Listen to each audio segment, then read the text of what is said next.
So I think when Germans come to the US, they're like, oh my God, like I can't escape them.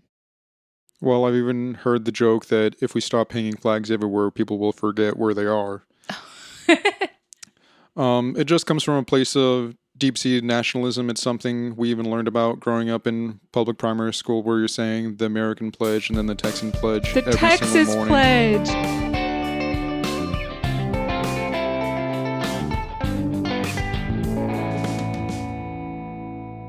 Howdy und Servus. My name is Paulina de los Santos, and today I am in San Antonio, Texas, where my brother Oscar lives.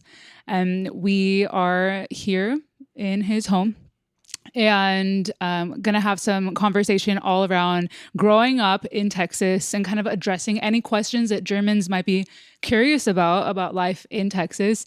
On the pod abroad, I speak about cultural differences between Germany and the US, speaking with some immigrant friends. I'm based in Munich, Germany, and I have lived there the last 9 years. So yeah, it's been a while now. So let's get into it. Thanks a lot for joining. I wanted to introduce my brother. What can I say? What can I say about Oscar? I call him Kiko. That's a family name. He is a firefighter here in San Antonio. What else? I don't know. He's my brother. Like, what do I have to say? You wanna take over? No, pretty simple guy. Yeah. You ask me to ask about myself, and I know where to start. It's like kind of like a desert. There's some interesting stuff, but you're a little jack of all trades. I wanted to start off addressing now some questions that Germans may be curious about. First off, let's start off with, do y'all really drive everywhere? You have to. Not having a driver's license in Texas is a death sentence, even if you live in a metro area. It is. Having to rely on the bus. We have public transportation here in America, but it's nowhere near the reliability of German transportation or other areas in the EU. It's really behind, and even if you're driving in, around Texas, you still have to watch yourself. I mean, in the city, people want to speed. In the rural areas, people want to speed. It can be a bit overwhelming at times for anyone. Definitely. See, even like you said, it's a bit overwhelming even living here. I personally can say, like, every time I come back from Germany, I'm just like, I don't miss this. It's a struggle here sometimes, like having to drive absolutely everywhere to get anything. Yeah, even just taking 10 miles in the city, front and back, you kind of have to pre-plan. You have to think about the time of day, the road's going to take, the turns, traffic. Yeah. And right now, him and I literally just got back from taking our 93-year-old grandpa to some stores that he didn't need to go to, but he wanted to just like get out of the house. And he said, I've made many mistakes in life, but one of the biggest mistakes was not allowing my son and daughter to like let me renew my license. And he really... And you know what? Of course, we'd never let Grandpa drive again as a 93-year-old man, but at the same time, I do understand where he's coming from. In America, when you sacrifice your license, you're sacrificing that part of autonomy. That's a huge part over here in the States. Seriously. Yeah, seriously. And I don't see that as much in Munich, Germany, where I live. In Germany, in a big city where you have public transport, a lot of the seniors just can like still have that autonomy and the freedom to just come and go.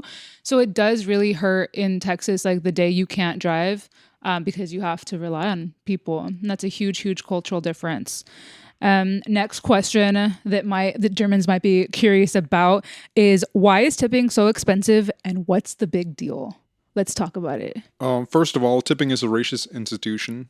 It actually started after the reformation or the rebuilding period after the Civil War. It was very much of black people need to work, but we can pay them less. We can pay certain types of people more. I didn't know that. Yeah, it just came from roots of Reconstruction.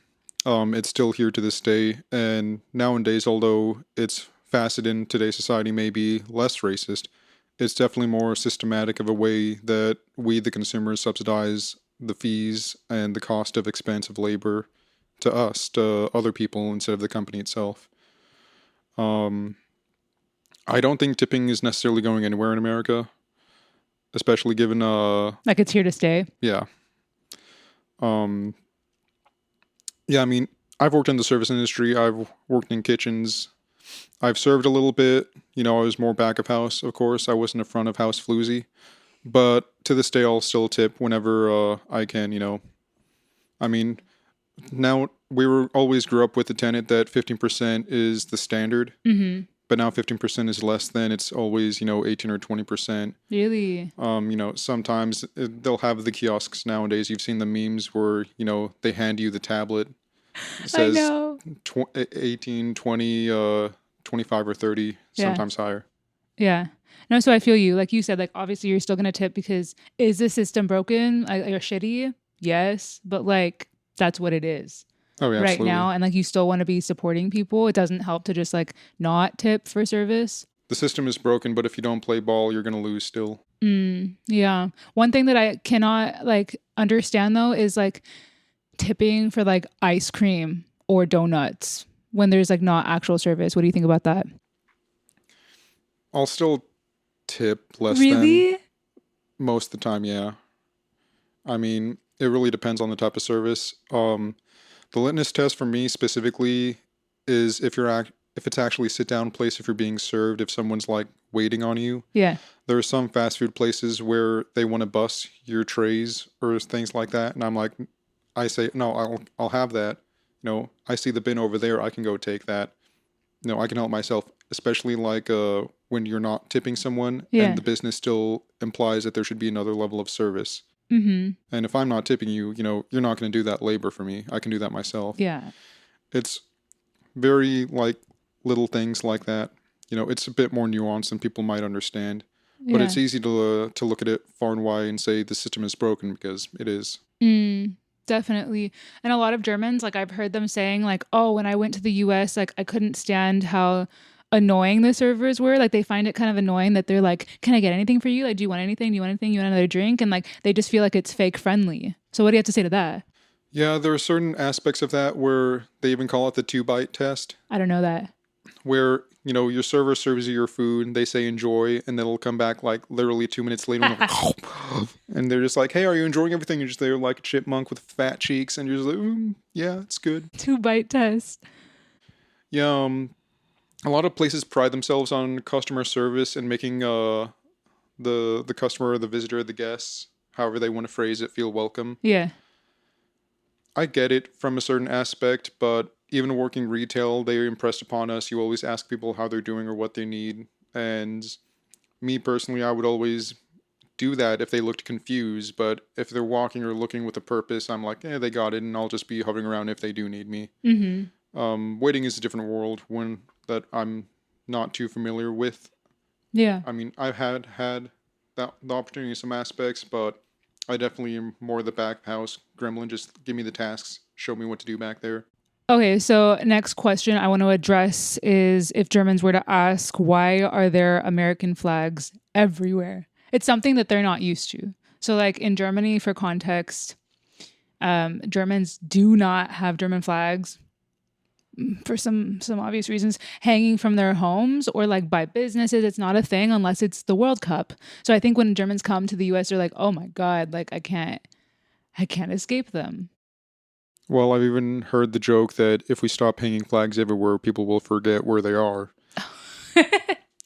It just comes from a place of deep-seated nationalism. It's something we even learned about growing up in public primary school, where you're saying the American pledge and then the Texan pledge the every Texas single morning. pledge. Do you know like not every state has that?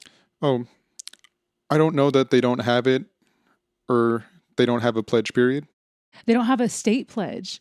Yeah, I can believe that. I mean, we're making young children start out pleading fealty to the state and the federal government. Yeah, we even took a year of Texas history in Mandatory. middle school. Yeah, they did not talk about like Native Americans really. No. Which is unfortunate. But I think, I mean, yeah, patriotism in the US is so deeply rooted. Like I remember growing up in elementary school, they'd also like make us sing the songs for like a recital, even if you couldn't sing. It comes from the place of American exceptionalism to believe that we are just that good. And I personally think it's more patriotic to believe that we are good, but there are plenty of bad aspects. I mean, it's kind of a a hard left turn, but if you had a family member, if I was under the influence of drugs repeatedly for constant periods of time, you would still say you love me, but then also I have some problems to fix out. For sure. I think that's kind of analogous to the country at large. No, I completely agree. So I've told people honestly right now, I'm not super proud to be American. And that's hard to say. And then people were like, yeah, but what about all like the good stuff happening on the ground? And I believe it. Like, you're a firefighter, you're doing great stuff, like for the community. And I'm not. Like, I'm just there in Germany. But I always say, like, right now, I'm not proud to be an American, but like I love where I'm from. And I've always compared it to like parents with their teenagers. Like, you know, like your teenager does some crazy shit, and it's like, oh, like you still love them, but you're disappointed. Oh, absolutely. Right? Like, kind of that energy. I don't hate where I come from. There's a lot of work needing to be done that I'm actually like, I feel very guilty at times that like I'm not contributing to community work here. Like, who am I to just like bitch about it all the time and not being active about changing that? But I try to talk about cultural differences and things that like I think that the US could do better, and maybe that's some form of small advocacy in a way. I mean, just because you're abroad doesn't mean that you lose that privilege to talk on it, I think. Thank you. And similarly, like, just because I'm an immigrant in Germany doesn't mean that I can't say any criticism, against Germany. Because I think like also similarly, like immigrants here in the US, people think like have that notion like, oh, you should just be grateful. You made it here. Like, you should just be grateful. But like you said, like part of being patriotic and like standing for the flag is like an American's duty to like want better, like to want better for your country, and that is patriotic, right? I absolutely think so. I mean, you can stare at a house and point out the very flaws in it, things that would need to be improved, but someone could turn around and say the house is fine as is, you should be grateful to live in the house. When you're like, the bones and structure of it are fine. You know, it's everything else around it that kind of needs to be tweaked or replaced. Absolutely. Refurbished. Absolutely. Next question would be, do Americans know where Germany is on a map? I would be as optimistic to say that 70% could hopefully place it on a map. Yeah. If not, at least get a neighboring country. Yeah.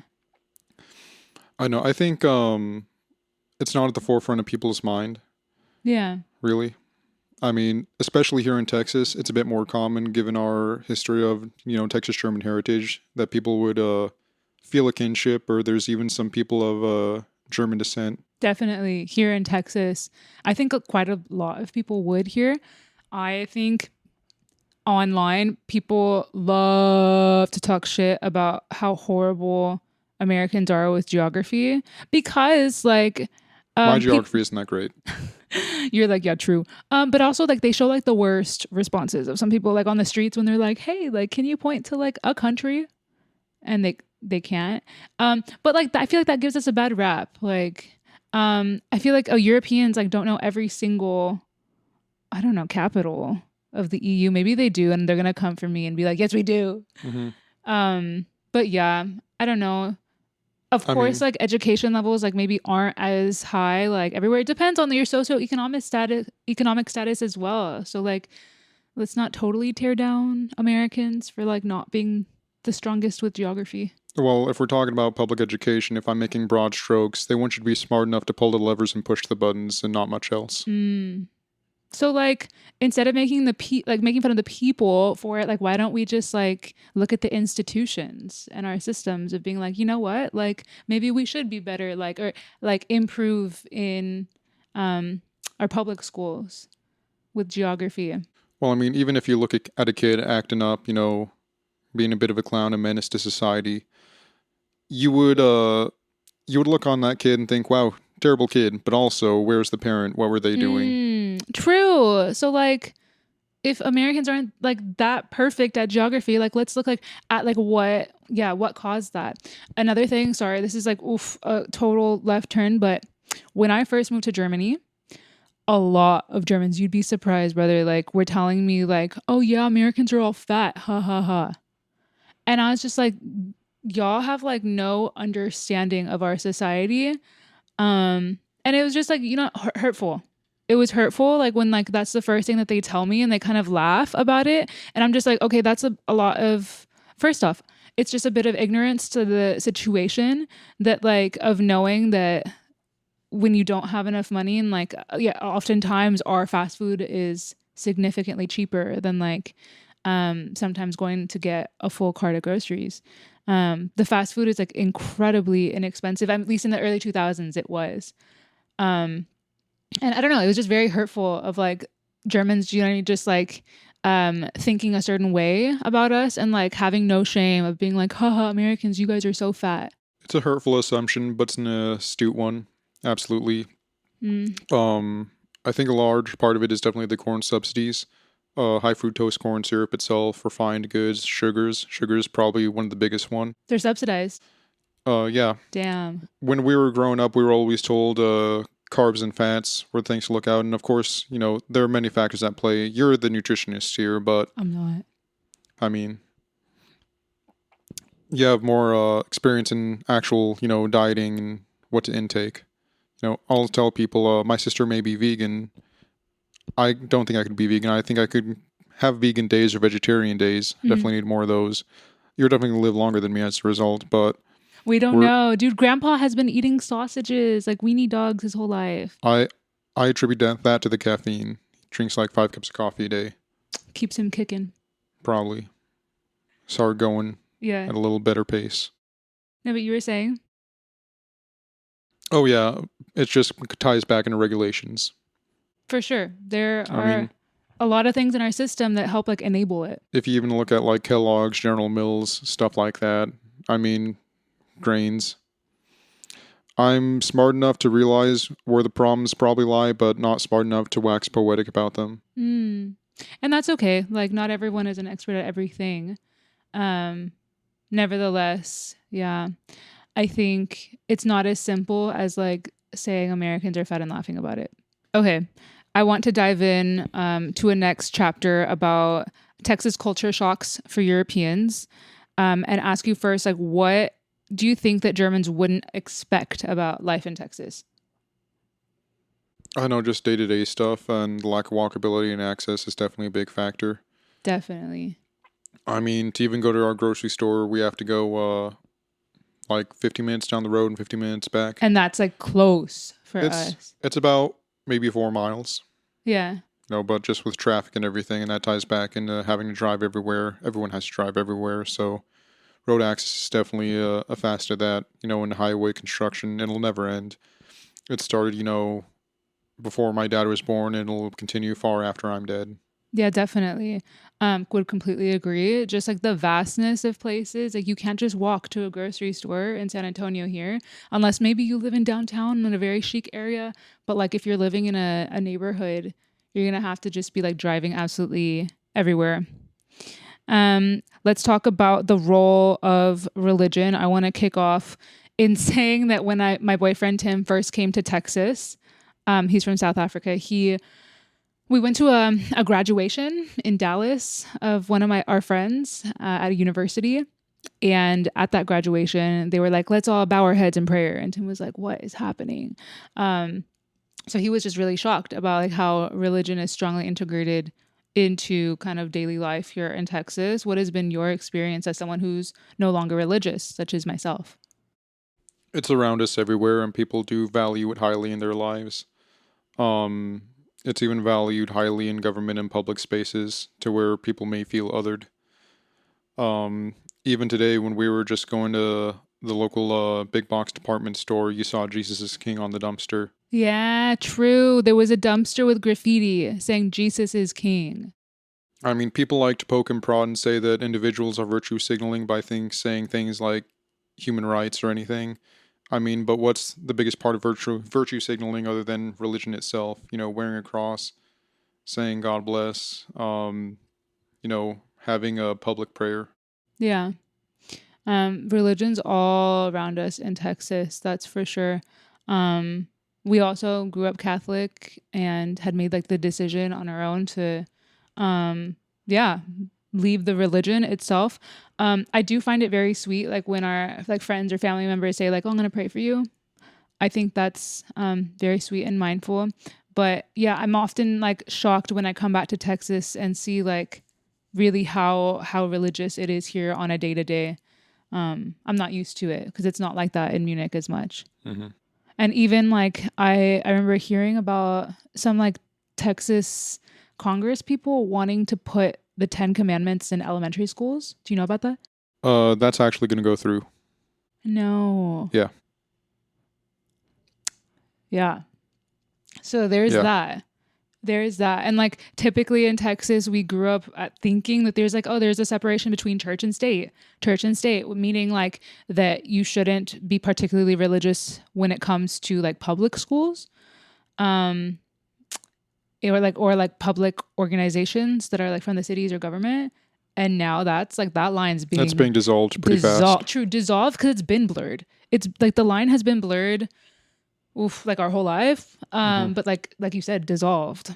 And that makes me really uncomfortable, honestly. Like there's so many different diverse beliefs and religions in the state of Texas as well. So just to hear that like the Christians are like so strongly trying to force this upon everyone is really concerning. I mean, I think it also ties back into, especially if we go to things like immigration, where people may be more receptive to immigrants if they kind of nationalize or kind of assimilate in a certain way. And it starts out with little things, but it also ties back in religion to where like it would be better if you're Christian or Catholic or, Protestant. Yeah. Just like the fact that there has never been a U.S. president who wasn't Christian, right? Is that true? Christian or Catholic? Probably. Well, Catholics are Christians. It's like a thumb is a finger, but not all fingers are thumbs. Yeah. But like there has never been a Muslim president. But like you were saying that like in a sense of assimilation that like people really want good Christians in this state as well. I mean, I think it also comes from a misplaced notion that those without God or who there are godless or, or atheists. Growing up hearing the word atheist, even when I was, 7 or 8, that kind of made it like, what's that? That sounds otherly. That sounds evil. Yeah. They have the notion that you have no moral founding or... Yeah. I mean, to me, humans and human nature is innately good. I mean, it's all about cooperation and communication, I think. People think that we need morals or to read from a book to learn not to hurt others or to do unto others. Yeah. I mean, I forget which founding father it was, but they took all aspects they liked about the Bible and left the rest on the cutting room floor. Not sure where one find that. I have an approximate knowledge of many things.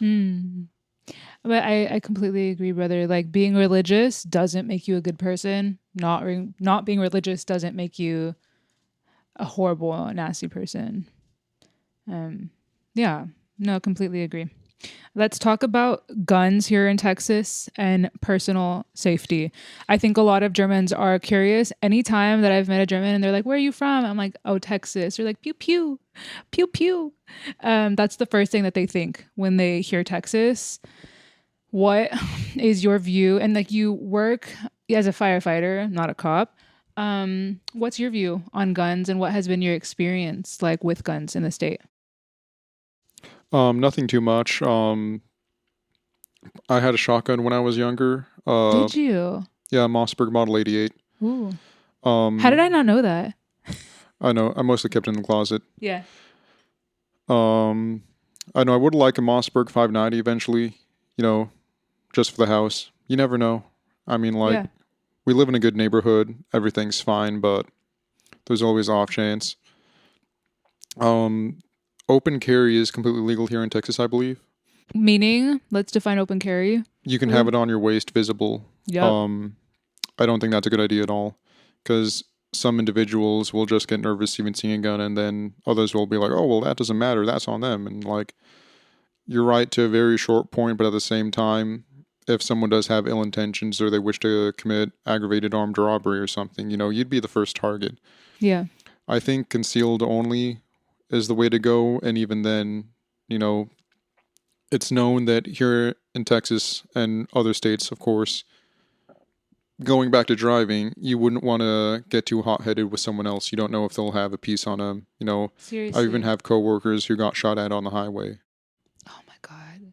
I feel like everyone in Texas at least knows someone or has heard something from like a friend to a friend of someone like experiencing gun violence. A lot of people would chastise me for even speaking it, but I personally think it's kind of a Pandora's box to where it'd be better if it were never opened. Mm. But given the nature and the history of America itself and how we were brought up, that was always going to be on our plate. Yeah. The availability of firearms for individual use and, Yeah. high capacity magazines, especially nowadays, post Vietnam era. Yeah. I personally think that like no one needs an automatic rifle like like an AR-15. Yeah. I just don't see the point of that. Nevertheless, yeah, I think like handguns or like guns for hunting, whatever, makes sense to me. And I think that a lot of Democrats or liberals who are like advocating for gun control aren't saying let's take them all away. Well, then, if we enact that, then who's going to have all the guns grandfathered in? Yeah. So I just think that a lot of Republicans are always like, oh, like they just want to take them all away. And I don't think That's like, impossible. and that's not the goal. But like some control is definitely needed. I mean, look what happened. What was it, 3 years ago in San Antonio, right outside with the elementary school shooting? Yes. Heartbreaking, right? Oof. But there was a lot of issues with that. I remember you saying. So yeah. Yeah, I think a lot of people have experienced gun violence. And like you said, you just don't know, especially with people with road rage in San Antonio. Like you don't want to just like aggressively be honking or screaming at people because like, yeah, you don't know. Someone could very well like just like take out a gun, and that's something kind of in the back of my head when I'm driving here too. I'm lucky to have never experienced gun violence firsthand in person yet in my life. But it is something very terrifying that, you could be injured, you could die at a moment's notice. People could have their families taken away. Yeah. It can happen very fast and without warning. Even down the road here at a bar, we've had an individual who got in an altercation with another person, and he was saying, hold up, just let me get in my trunk. Let me get in my trunk and we'll finish this. And then it was the security guard who fired upon the man and ended his life and, stopped that quarrel. But the fact that something like that even happened, he did his job, but that situation isn't comfortable for the security guard. It's not comfortable for the people fighting. Someone got hot-headed and lost their life. The fact that something like that could even happen, in and around your own neighborhood is pretty frightening. Yeah. My dad told me that he was at the bar down the street Yeah. that he had been to before. Mm-hmm. Just like you said, like, it's sad that things like that happen. Things like that aren't as common in Munich. Like, it's not just like people get into a bar fight and like pop out a gun. Like, it's just not so much of a thing. And if you are carrying, you kind of have to carry it with the gravity and the responsibility that many don't recognize or don't honor, don't respect. Yeah. No, absolutely. But just like you said, that like it could happen at any moment, and that when you get deep into that thought, it's kind of scary. But nevertheless, like we live our lives here, right? Like you can't just like stay in all day.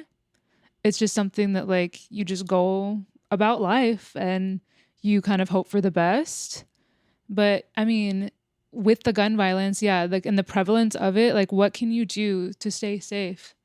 Like somehow like a lot of places aren't safe. Like shootings have happened at elementary schools, at Walmarts, at malls, in parking lots. Like, and these are all very common spaces to be at. So life kind of just has to go on for people living here. And it's horrible, right? Like it's horrible that these things happen, but it's absolutely terrifying. It is. It really is. But like you have a job to go to, right? And like life just keeps spinning. Unfortunately, it doesn't make it less, shitty, but life, that's just kind of life here in Texas. I now want to ask you a bit about your perception in Germany. Let's, throw it back to when I lived in Freising near Munich and you came for the first time. You were 20 years old. I think it was like 2017, 2018. Around there. Yeah. That was your first time leaving the US. What was your first impression? I really liked it. People can be a bit colder than you're used to here, but you learn that it's way less personal over there. True. It's more like, hey, get the fuck out of my way. I'm trying to live my day. Yeah. Even if they're working at a convenience store and they're, maybe supposed to point you in the direction of something. Just little things like that. But you learn pretty quickly, like, that's how they are. It's the culture and it works. Yeah. And I'm perfectly fine with that and I even like it. Yeah. I love that. No, it's cute that you say that. It's just not, people aren't as overtly friendly, that's for sure. But I always say that like the Germans necessarily aren't rude, like as a whole. They're just not openly like friendly. Assertive. Yeah. In some aspects. Like you'll just be asking a question, they'll like kind of gesturing. Yeah. They're just trying to, like, because you're probably bothering them and they need to get a job done. Yeah. So it's like back to that German efficiency, right? That they're just being like, okay, it's there. Like, go figure it out. Where like in Texas, like if you're at a grocery store and you ask like, oh, like, where's this item? They're like, oh, hey, sweetheart, let me like go show you. And like they'll like cross the entire grocery store like to show you where an item is. Yeah. Southern hospitality. Yeah, we like helping people here. Yeah. No, so very, very different. Yeah, what was your favorite part about visiting Germany? Now you've gone twice. So once was when you were 20 and you had some beers there, which was cool. And then last time was Christmas, I think like a year and a half ago. Yeah. Well, like what are your favorite parts about Munich? Public transport. Absolutely. That's the top of the list. The fact that you can get pretty much anywhere, passes were readily available. Yeah. You can get it on your phone. Yeah. And then you have the keys to the city. Yeah. That was a definitely very attractive aspect. Here in America, if you want to go to a specific store, you may have to get in the highway and go 25 minutes away. Mm-hmm. It's definitely changes the aspect day to day. Cheap beer, of course. Hell yeah. It's about as cheap much and as good beer, right? Good is a very close second. It's a hairline from cheap.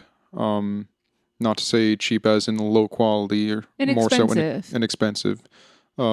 People often use cheap and low quality as a colloquialism, which I don't think is right, but it is how it's inferred. Yeah. No, so inexpensive beer in Germany relative to like the prices here in Texas. A lot of people wouldn't give German food the time of day. I personally love it. All the bratwursts, the beer, the bread, the mustard. The mustard. I know. I find it very palatable. It may not be as bombastic with the spices as like Indian, Thai, other places. It's hard to find good barbecue there. That's probably more my Texans side speaking. Yeah. But like smoked meats or something that's just like commonplace, something that you'll consume 2 to 3 times a week maybe here. In Texas. Yeah. You're just like, I'm missing my barbecue. That is so Texas of you. A little bit. Yeah, but you're a meat and potatoes guy. So like they have some solid food. Yeah. Right? I mean, for a vegan, like it's a little different. At traditional places, like I don't have that many things to eat. But like overall, like the vegan scene in Munich is pretty damn good. Yeah, I think the consciousness and like availability for vegan individuals is definitely higher in Munich than it is in Texas. I would agree. For sure. Like, you say you're a vegan in Texas and people will laugh at you, or they might scoff. Or if you're lucky, they might show you some options, 2 or 3. From what I've seen in Germany, there's a far and wide more availability. Absolutely. In the big cities, especially like in Munich. I mean, even at Bavarian places, they'll normally have one option for me. And I'm super grateful for that. It's so hard, y'all. In San Antonio, like going to a traditional Mexican place, like I'm just there eating my chips and guac. Well, if we're talking about Tex-Mex traditional, yes. Which goes back to more like Americanized kind of for the palate. Yeah. We're talking not about stuff like Taco Bell, which is way more commercialized and industrial. We're talking about carnitas, stuffed potatoes with with beefsteak and al pastor. He's talking about all these, like, these are such Tex-Mex dishes. So yeah, in Texas. Quesadillas, mini tacos, quesabria, which has gotten really popular the past few years. What's a quesabria? It's kind of like a stewed meat in this red sauce. And you would grill it con tortilla, make the taco nice and crispy on the outside, and then you dip it in the broth itself. Nice. So kind of like a birria taco. Yeah. But with cheese. the food here, honestly, in San Antonio goes so hard. It's really different. That's for sure. That's from why we got the Munich. obesity. Brother. A lot of Tex-Mex food is really, really high in saturated fats. So it's a struggle for like people with heart disease. We got men out here dying in their 50s. Dang. Yeah, I think heart disease is like the number one killer of Latinos. Something like that. Don't quote me. But yeah, a lot of it is the food. It's really, really good, but very rich, that I'll say.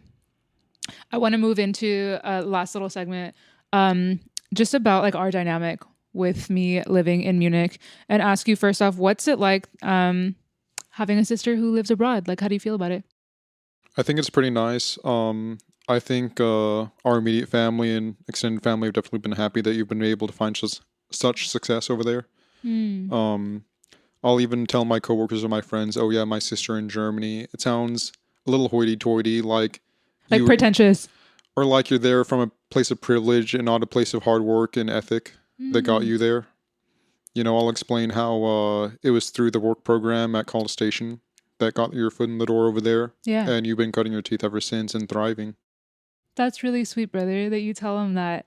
But true, yeah, I would agree. Like, I've had to work my ass off to be there. It wasn't just like, oh, like I moved for this lavish life. Like you saw when I lived in my dorm in Freising, it was, y'all, just for some reference, I think it was 10 square meters. Like I think there was your twin mattress, and then we had the twin air mattress, and then that was all the floor space. There was maybe like 3 inches of walkway. Yeah, no, so there was only space for 2 single beds. Like one was in a frame and the other one was on the ground when he visited. I could touch like wall to wall with my hands. I think you were lucky enough that you had individual bathrooms, that there wasn't a public one. No, dude, I had a sink. I shared my restroom. It's been some time. I shared my restroom with 18 men. Oh, okay. It was a shared door, or no, there were different stalls, but like, oof, it's been a time, and like exactly, like I didn't get to Germany like through nepotism or like a lavish life. A shared kitchen would kill me. It did kill me a bit. You'd think I'd stop myself there. I had a shared kitchen in my dorm, like as a student when I first moved to Munich, for, I don't know, over 2 years. It was rough. I was like, and I'm someone who like actively cooks, but you would be surprised. Like these guys were like 18 years old and their diets were only like frozen pizzas and sandwiches. So they often weren't cooking. In the end, it wasn't bad. I mean, it's tough enough at work having to share with different shifts. You know, you all have your different ways of doing things, your modalities. Yeah. I definitely have some kitchen tools I take with me, you know, every time, like thermometers, knives, rubber spatulas. Yeah. To the fire department? Mm-hmm. Dang. So you're cooking up some good meals there too? Oh, yeah, I try. Sometimes you'll get a call in the middle of cooking, then you have to stop everything. I'll even tell, you know, the people I work with, I'm used to cooking under stress. I've also learned through cooking in kitchens that you can cook with hate as much as you can cook with love. Ooh. And does it make it taste a little spicier? Sometimes. But yeah, it's the stress of having to drop everything. I'm usually used to staying on task. Yeah. You know, you swing things your way. Having to stop that's why stuff like chili and spaghetti is such a popular, like a stereotypical firehouse dish. Because it's something you can completely cut the heat on and walk away from. Yeah. And it's still going to be fine when you get back. If you're trying to fry up some chicken fried steak or, you know, chicken or anything like that, or pan-sear some steaks, things can go sideways. Yeah. No, I see that. But I'm really proud of you, like, for still cooking even in that shared kitchen and showing up for your colleagues. I would ask you now, do you think I am any different since moving to Germany? Or do you think that maybe that's just like us growing up? I think you always lent yourself to being kind of more otherworldly or empathetic to different cultures and different aspects, and being in Germany has kind of allowed you a facet to live that life. Even with the places that you and Tim have visited, South Korea, you've gone to Thailand. Where haven't you gone to? I don't know. Portugal. We haven't gone to Portugal yet. Portugal? You haven't gone to Brazil? No, but we will one day. Yeah, absolutely. I think if you lived in America, you would definitely be a different type of person, but the same base Paulina would be the same. I agree. True, like the essence of who I am, but like it is different. There's like not as much international travel here. I think moving over to Germany has definitely, championed you with more opportunities to kind of unlock the full Paulina experience. That's the sweetest, brother. I agree. Thank you so much. And do you have any advice for people with family living overseas? What's it like? We've got a 7-hour time difference. We're on WhatsApp. I know, like, even when it comes to just messaging you and stuff like that, I've always checked my global clock, being like, oh, okay, Paulina's available, from this time to this time, or like I can call her at this time and it's going to be fine. Yeah. Sending dog pics is Hell definitely yeah. a big one. And you send me memes. You've sent me Troop memes for updates. years. Oh, yeah, absolutely. I love that. Like the little things of just knowing like, oh, he's thinking of me. You'll send me a meme with no words. Yeah. And I love it. I love it because I'm just like, oh, damn, like he thought of sending that to me. Just touching base, and especially when you are afforded the opportunity to come over here, making the time away from work if you're so available here in America. Yeah. I'm super happy to be here right now in Texas, like, and just spend like little moments with y'all. Like that honestly means the world to me. Oh, yeah, absolutely. Okay, we're gonna finish up with some takes. Like I want to know like your quick thoughts on these. German bread. 10 out of 10. German beer. 10 out of 10. The autobahn. The autobahn specifically, I've only ever been to when we were on the bus ride to Freising. Oh, true. Yeah. Yeah. I remember that bus driver was whipping it. He was like, he was going through it, passing people. If Americans are passing people with assertiveness, it can get really messy really fast. Oh, yeah. You just have to be hyper aware for your positioning and everyone on the highway. German culture leads itself far more into consideration. Order, yes. People even talk about how German youth can drink, I believe it is, beer starting at age 14. And how legally at 16. But 16. True, they probably start at 14 a little. If the speed limit is 75, people are going 80, 85. If the drinking limit for individuals is 16 in Germany, they're going to start at 14. A little early. With parental supervision. I believe here in Texas, by and large, it's the same. But if it were legally available to 16-year-olds instead of 21 here in Texas or America, things would fall apart really quick. I think so too. But I still think like 18 would be more reasonable than 21. Maybe not for liquor. In the U.S. True. Well, yeah. We can agree to disagree. I don't know. I think like we're so like conservative here in a sense socially that it's like, no, like forbidden fruit. Well, you don't want to let the dog off the leash too much. Let the dog. They're children. No, I'm just They're kidding. cretins. Okay, what do you think about paying to use public bathrooms in Germany? I mean, it is a privilege here in America that you can walk into any big box store, any fast food establishments, most of them, and use the restroom. It's not going to be pretty or neat. It's just something to keep in mind. Probably keep, 1 or 2 bathroom tokens on you or like parcels of change. Yeah. I get it. And if you're paying for the restroom, it's going to be clean. Hell yeah. No, that's what Tim and I say. That like sometimes like we've been on road trips here in Texas and like you go to a restroom at a gas station and it's like disgusting, like foul. Like you're just like, it's a biohazard. You smell things that can't be unsmelled. Exactly. Whereas like, I mean like paying 50 cents in Germany, like it's going to be pretty decently clean. Like yeah. I'm not mad about it.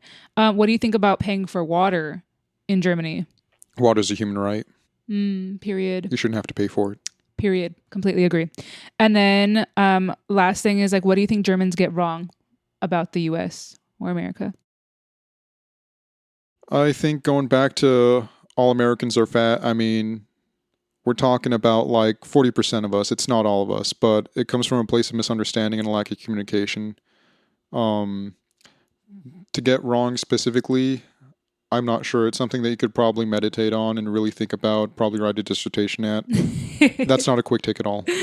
I completely agree, right? Like we could get into it. Let us know, y'all, if you've gotten to the end of this episode. Like, what do you think? What stereotypes do you have about Americans? Maybe I can disprove them or agree with them. Yeah, but that's going to be it for this episode. Kiko, thank you so much. Absolutely. For giving me your takes. I really appreciate it. And I'm super happy to be here in Texas for the next, 2 days with you, kicking it. And then heading back to Munich on Saturday. Oh, yeah, absolutely. Yeah. Thank you for being here. Thanks a lot. Love you, brother. Ciao, guys. Thanks for listening. Take care.